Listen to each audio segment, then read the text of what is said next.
పెద్దపల్లి జిల్లా రామగుండం సింగరేణి సంస్థ జీడీకే రెండవ బొగ్గు గనిపై సిఐటియు ఆధ్వర్యంలో గేట్ మీటింగ్ నిర్వహించారు. ఈ సందర్భంగా రాష్ట్ర అధ్యక్షుడు తుమ్మల రాజారెడ్డి మాట్లాడుతూ సింగరేణిలో కార్మికుల హక్కుల సాధనలో యూనియన్ ముందుండి పోరాటం చేసి అనేక సమస్యలను పరిష్కరించామని అన్నారు. ఈసారి తమకు అవకాశం ఇస్తే సింగరేణి కార్మికుల సొంతింటి కలతో పాటు వృత్తి పన్ను రద్దు చేస్తామన్నారు. నిరుద్యోగ సమస్య పరిష్కారానికి కొత్త బొగ్గు గనుల ఏర్పాటుకు కృషి చేస్తామని పేర్కొన్నారు. సింగరేణి కార్మికులు అపస్కృత సమస్యల పరిష్కారం కోసం నిరంతరం పోరాటం చేస్తామని అన్నారు.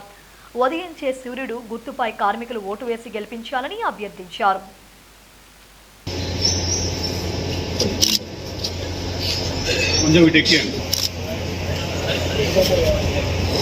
అదేవిధంగా మన లైజర్ రాజేశ్వరు ఎస్సీ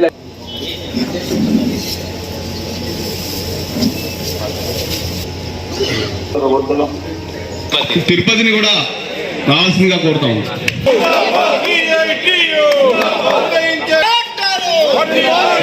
దుర్గం సురేష్ ను కూడా వచ్చి కళ ఒప్పుకోవాల్సిందిగా కోరుతాము.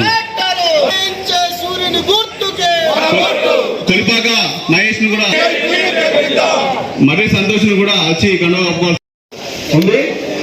ముఖ్య అతిథులుగా సింగరేణి కాలేజ్ ఎంప్లాయీస్ యూనియన్ రాష్ట్ర అధ్యక్షులు తుమ్మల రాజారెడ్డి గారు వచ్చి ఉన్నారు. అదేవిధంగా సిఐటి నాయకులందరూ. సింగరేణి ఎన్నికల ప్రక్రియ ప్రారంభమైంది. ఎట్టి పరిస్థితులు కూడా ఈ నెల 27వ తారీఖు నాడు ఎన్నికలు జరుగుతూ ఉన్నాయి. ఇంకా కసరత్తులు ఏమీ లేవు, ఓటర్లు ఇచ్చి ఇచ్చారు. కాబట్టి దీనికి ఎవ్వరూ ఆపుతున్న అనుమానం ఎవ్వరికి ఉండాల్సిన అవసరం లేదు. ఖచ్చితంగా ఈ నెల 27వ తారీఖు నాడు ఎన్నికలు జరుగుతున్నాయి. మేము సిఐటి కార్మిక వర్గానికి విజ్ఞప్తి చేస్తా ఉన్నాం.